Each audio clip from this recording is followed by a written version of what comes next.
Sir, Bidar ಜಿಲ್ಲೆಯಿಂದ ಎಷ್ಟು ಕಾರ್ಯಕರ್ತರು? ಬೀದರ್ ಜಿಲ್ಲೆಯಿಂದ ಸುಮಾರು 6,000ಕ್ಕಿಂತ ಹೆಚ್ಚಿಗೆ ಕಾರ್ಯಕರ್ತರು ಇವತ್ತು ಚಿತ್ರದುರ್ಗಕ್ಕೆ ತೆರಳುತ್ತಾ ಇದ್ದಾರೆ. ರಾಜ್ಯ ಕಂಡಂಥ ಅಪರೂಪದ ನಾಯಕರು, ರೈತ ನಾಯಕರು, 50 ವರ್ಷಗಳ ಸುದೀರ್ಘ ರಾಜಕಾರಣ, ಸಾಮಾನ್ಯ ಪರಿವಾರದಲ್ಲಿ ಜನ್ಮವನ್ನು ತಾಳಿ ಭಾರತೀಯ ಜನಸಂಘದ ಮುಖಾಂತರ ಹೋರಾಟಗಳಲ್ಲಿ ಧುಮುಕಿ ನಗರಸಭೆಯ ಸದಸ್ಯರಾಗಿ ಹೋರಾಟವನ್ನು ಮಾಡಿದಂತಹ ರೈತ ನಾಯಕ ಸನ್ಮಾನ್ಯ BS ಯಡಿಯೂರಪ್ಪಾಜಿಯವರು ಇವತ್ತು 50 ವರ್ಷಗಳ ಸುದೀರ್ಘ ರಾಜಕಾರಣವನ್ನು ಮಾಡಿದ್ದಾರೆ.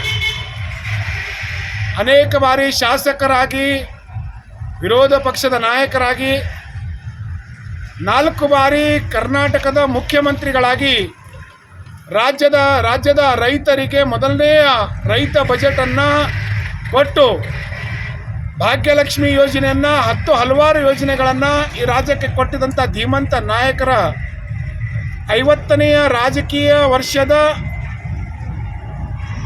ಉತ್ಸವವನ್ನು ಚಿತ್ರದುರ್ಗದಲ್ಲಿ ದೊಡ್ಡ ಪ್ರಮಾಣದಲ್ಲಿ ಆಯೋಜನೆ ಆಗ್ತಾ ಇದೆ.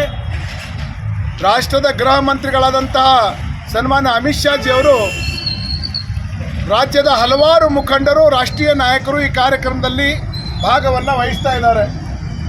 ಈ ಕಾರ್ಯಕ್ರಮಕ್ಕೆ ನಮ್ಮ ವಿಧಾನಸಭಾ ಕ್ಷೇತ್ರದಿಂದ ಸುಮಾರು 200ಕ್ಕಿಂತ ಜಾಸ್ತಿ ಕಾರ್ಯಕರ್ತರು ನಡೆಯುವಂತಹ ಈ ಅಭಿಮಾನೋತ್ಸವ ಕಾರ್ಯಕ್ರಮಕ್ಕೆ ಹೊರಡ್ತಾ ಇದ್ದಾರೆ. ಅದಕ್ಕೆ ತುಂಬ ಖುಷಿ ಆಗ್ತಾ ಇದೆ. ಇಂಥ ಸುದೀರ್ಘ ರಾಜಕಾರಣ ಮಾಡಿದಂಥ ಧೀಮಂತ ನಾಯಕರು ನಮ್ಮ ಪಾರ್ಟಿಯ, ಭಾರತೀಯ ಜನತಾ ಪಾರ್ಟಿಯ ನಾಯಕರಿದ್ದಾರೆ ಅಂತೇಳಿ ನಮಗೂ ಕೂಡ ಅಭಿಮಾನ ಅನ್ನಿಸ್ತಾ ಇದೆ. ಈಗ ತಾನೇ ಹನುಮಾನ್ ಮಂದಿರದ ಪೂಜೆಯನ್ನು ನೆರವೇರಿಸಿ ಬಸ್ಗಳ ಮುಖಾಂತರ, ಕಾರುಗಳ ಮುಖಾಂತರ ಹಲವಾರು ಜನ ಇವತ್ತು ನಾಳೆ ನಡೆಯುವಂತಹ ಚಿತ್ರದುರ್ಗದ ದೊಡ್ಡ ಕಾರ್ಯಕ್ರಮದಲ್ಲಿ ಭಾಗವಹಿಸಲಿಕ್ಕೆ ಹೋಗ್ತಾ ಇದ್ದಾರೆ. ಈ ಸಂದರ್ಭದಲ್ಲಿ ನಾವು ಕೂಡ ಆ ಕಾರ್ಯಕ್ರಮದಲ್ಲಿ ಭಾಗವಹಿಸ್ತಾ ಇದ್ದೀವಿ. ಧನ್ಯವಾದಗಳು. ಸರ್, ಬೀದರ್ ಜಿಲ್ಲೆಯಿಂದ ಎಷ್ಟು ಕಾರ್ಯಕರ್ತರು? ಬೀದರ್ ಜಿಲ್ಲೆಯಿಂದ ಸುಮಾರು 6,000ಕ್ಕಿಂತ ಹೆಚ್ಚಿಗೆ ಕಾರ್ಯಕರ್ತರು ಇವತ್ತು ಚಿತ್ರದುರ್ಗಕ್ಕೆ ತೆರಳುತ್ತಾ ಇದ್ದಾರೆ.